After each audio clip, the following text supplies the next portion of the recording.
নমস্কার বন্ধুরা, অনিন্দিতা রান্নার কেরামতি চ্যানেলে আপনাদের সকলকে অনেক অনেক স্বাগত জানাই। আজকে আমি কড়াইশুঁটি আর ডিম দিয়ে দারুণ স্বাদের একটা রেসিপি আপনাদের সাথে শেয়ার করব। তো খুব ঝটপট এই রেসিপিটা আপনারা লাঞ্চ কিংবা ডিনারে বানিয়ে ফেলতে পারেন, ভাত, রুটি, পরোটা দিয়ে খাওয়ার জন্য। খেতে অসাধারণ হয়। আমি কীভাবে বানাচ্ছি পুরো ভিডিওটি দেখার অনুরোধ রইল, আশা রাখছি ভালো লাগবে। আজকের রেসিপির জন্য এখানে আমি 1 কাপ পরিমাণে কড়াইশুঁটি নিয়েছি। কড়াইশুঁটিটা আগে থেকে আমি ধুয়ে পরিষ্কার করে নিয়েছি। আর এখানে 3টে ডিম আগে থেকে সিদ্ধ করে খোসাটা আমি ছাড়িয়ে রেখেছি। নির্দিষ্ট কোনো মাপ নয় বন্ধুরা, আপনারা কম বেশি করে নিতে পারেন। এখানে আমি একটা মিক্সিং জার নিয়েছি। এই জারের মধ্যে কড়াইশুঁটিগুলো আমি দিয়ে দেব। ঢাকনা দিয়ে এটা মিহি করে পেস্ট বানিয়ে নেব। এদিকে দেখুন কড়াইশুঁটি আমি পেস্ট করে নিয়েছি। আপনারা চাইলে কড়াইশুঁটি শিলেও পেস্ট করতে পারেন। আর এটা আমি যখন পেস্ট করেছিলাম এর মধ্যে আমি জল অ্যাড করেছিলাম।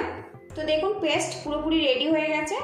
এদিকে কড়াটা আমি গরম করে নিয়েছি, এর মধ্যে দিয়ে দেব সাদা তেল। তো আজকের রেসিপিটা আমি সাদা তেলে বানাচ্ছি, আপনারা চাইলে সর্ষের তেলও ব্যবহার করতে পারেন। তেলটা কড়ার চারিদিকে ভালো করে লাগিয়ে নিতে হবে। এবারে এর মধ্যে আমি দিয়ে দেবো ডিম। আর বন্ধুরা একটা ডিম দুটো ভাগ করে নিয়েছি, সেটাও দিয়ে দেবো। আপনারা চাইলে সবকটা ডিম কিন্তু এইভাবে ভাগ করেও রান্না করতে পারেন। ডিমগুলো আমি উল্টে পাল্টে দেব। আর এই ডিমগুলো আমি একটু লাল লাল করে ভেজে নেব।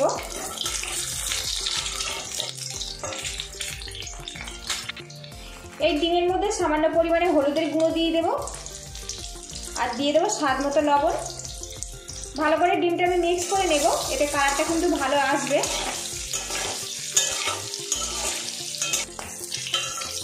এদিকে দেখুন ডিমটা আমি লাল লাল করে ভেজে নিয়েছি। আর এবার এগুলো আমি তুলে নেব। আপনারা চাইলে এটা ডিপ করে ভাজতে পারেন, আবার লাইট করেও ভাজতে পারেন। এই তেলের মধ্যে আরও 1 চামচ সাদা তেল দিয়ে দেব।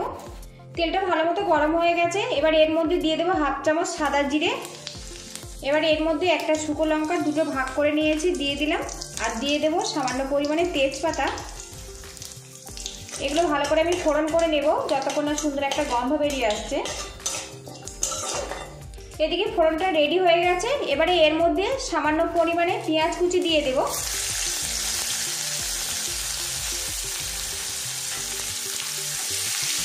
পেঁয়াজটা আমি ব্রাউন কালার করে ফ্রাই করে নেব এখানে।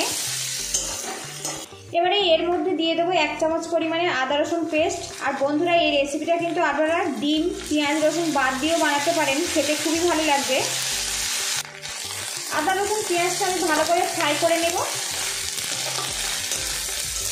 তো দেখুন মশলাটা কিন্তু বেশ ভাজা হয়ে গেছে, সুন্দর একটা গন্ধ বেরিয়েছে। এবারে এর মধ্যে দিয়ে দেবো সামান্য পরিমাণে টমেটো কুচি।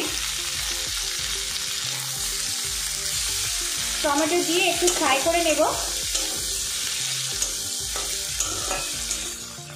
এদিকে দেখুন মশলাটা কিন্তু বেশ কিছুক্ষণ আমি ভাজা ভাজা করে নিয়েছি। এবারে এর মধ্যে সামান্য পরিমাণে হলুদের গুঁড়ো ব্যবহার করব। কড়াইশুঁটি যেহেতু একটু সবুজ ভাব আছে, সেই জন্য হলুদের পরিমাণটা একটু কম রাখবো, তাহলে কিন্তু কালারটা খুব ভালো থাকবে। এর মধ্যে দিয়ে দেবো জিরে আর ধনের গুঁড়ো 1 চামচ পরিমাণে। দিয়ে দেবো ঝাল লঙ্কার গুঁড়ো। দিয়ে দেবো রেড চিলি পাউডার। মশলাটা ভালো করে আমি মিক্স করে নেব। আর দেখুন মশলাটা কিন্তু বেশ ভালো মতো কষিয়ে নিয়েছি। এবারে এর মধ্যে দিয়ে দেবো কড়াইশুঁটির পেস্ট। কড়াইশুঁটি দিয়ে মশলার সাথে বেশ কিছুক্ষণ কষিয়ে নেব, যাতে এর যে একটা কাঁচা গন্ধ আছে না, ওটা পুরোপুরি চলে যায়। আপনারা চাইলে কড়াইশুঁটিটা সিদ্ধ করেও কিন্তু রান্না করতে পারেন।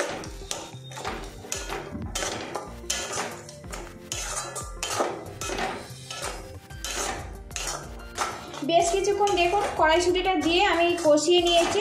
একদম শুকনো শুকনো ভাব হয়ে গেছে। আর এখন খুব সুন্দর একটা গন্ধ বেরিয়েছে। এইভাবে কিন্তু কষিয়ে নিতে হবে, তাহলে কিন্তু খেতে খুবই ভালো লাগবে। এবারে এর মধ্যে আমি জল দিয়ে দেব। আপনারা যেমন ঘনত্ব পছন্দ করেন সেই মতো জলটা দিয়ে দিতে হবে। এখানে আমি মিডিয়াম ঘনত্ব ডালটা বানিয়ে নেব। এবারে এর মধ্যে দিয়ে দেবো স্বাদ মতো লবণ। এখানে কিন্তু কোনো রকম চিনি দেওয়ার দরকার নেই, যেহেতু কড়াইশুঁটি হালকা একটা মিষ্টি ভাব আছে। তো বন্ধুরা আপনারা চাইলে দিতেও পারেন, কিন্তু আমি এখানে কোনো রকম চিনি অ্যাড করব না। এর মধ্যে দুটো কাঁচা লঙ্কা ফাটিয়ে নিয়েছি, সেটা দিয়ে দিলাম।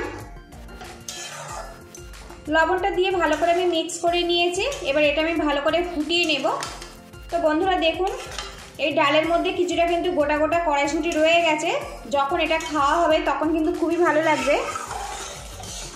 এদিকে দেখুন কড়াইশুঁটির ডালটা কিন্তু বেশ কিছুক্ষণ ফুটিয়ে নিয়েছে, আর এখন কিন্তু বেশ ঘন ঘন ভাব চলে এসছে।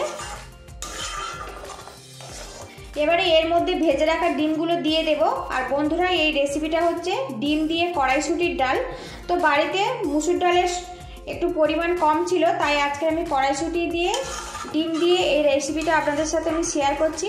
রেসিপিটা ভালো লাগলে একটা লাইক দিয়ে দেবেন, আর চ্যানেলে নতুন বন্ধু হয়ে থাকলে চ্যানেলটিকে সাবস্ক্রাইব করে পাশে থাকা বেল আইকনটি প্রেস করে অলে ক্লিক করে দেবেন। নিত্য নতুন রান্নার রেসিপি খুব সহজভাবে আপনাদের সাথে আমি শেয়ার করতে পারবো। আরও কিছুক্ষণ কিন্তু এটা ফুটিয়ে নিতে হবে, তাহলে কিন্তু একদম পারফেক্টভাবে রেডি হয়ে যাবে। কড়াইশুঁটি দিয়ে ডিমের এই রেসিপিটা কিন্তু পুরোপুরি কমপ্লিটের মুখে। সামান্য একটু ধনেপাতা কুচি ছড়িয়ে দেবো, এতে ফ্লেভারটা খুব ভালো আসবে। আর বন্ধুরা, এখন কিন্তু বাজারে প্রচুর পরিমাণে কড়াইশুঁটি পাওয়া যাচ্ছে। তো একঘেয়েমি মুগ ডাল কিংবা মুসুর ডাল না খেয়ে আপনারা কিন্তু এইভাবে ডাল বানিয়ে খেতে পারেন। কড়াইশুঁটির এই ডালটা আপনারা নিরামিষভাবেও বানাতে পারেন, আবার সবজি দিয়েও বানাতে পারেন, কিংবা এইভাবে ডিম দিয়েও বানাতে পারেন। ভাত রুটির সাথে খেতে কিন্তু খুবই ভালো লাগবে। এই রকম ঘনত্বে এটা নামাতে হবে, ঠান্ডা হলে কিন্তু আরও কিছুটা ঘন হয়ে যাবে। তো পুরোপুরিভাবে আমার কমপ্লিট হয়ে গেছে ডিম দিয়ে কড়াইশুঁটির ডাল। তো বন্ধুরা, কড়াইশুঁটির ডাল কিন্তু বানাতে খুবই সহজ, কোনো রকম ঝামেলা ছাড়াই। সবশেষে এর মধ্যে আমি দিয়ে দেবো গরম মশলার গুঁড়ো, এতে ফ্লেভারটা খুব ভালো আসবে। আর দিয়ে দেবো সামান্য পরিমাণে ঘি। ঘিটা একদম অপশনাল, আপনারা পছন্দ করলে দিতেও পারেন, আবার নাও দিতে পারেন। এবার এটা ভালো করে আমি মিক্স করে নেব, নিয়ে গ্যাসের হিটটা বন্ধ করে দেব। আর বন্ধুরা, এই রেসিপিটা কিন্তু আপনারা রুটি, পরোটা, ভাতের সাথে পরিবেশন করতে পারেন, খেতে কিন্তু খুবই ভালো লাগে। আর এখন কিন্তু কালারটা খুবই সুন্দর এসছে। মুগ ডাল কিংবা মুসুর ডাল তো আপনারা অনেক খেয়েছেন, এইভাবে কিন্তু কড়াইশুঁটির ডাল বানিয়ে একবার খেয়ে দেখবেন। না খেলে কিন্তু এর স্বাদ আপনারা কখনোই বুঝতে পারবেন না। পুরো ভিডিওটি দেখার জন্য আপনাদের অসংখ্য ধন্যবাদ রইল। আপনারা ভালো থাকবেন, সুস্থ থাকবেন। দেখা হচ্ছে নেক্সট ভিডিওতে। আর বন্ধুরা, এই রেসিপিটা আমি আজকে লাঞ্চে ভাতের সাথে পরিবেশন করব।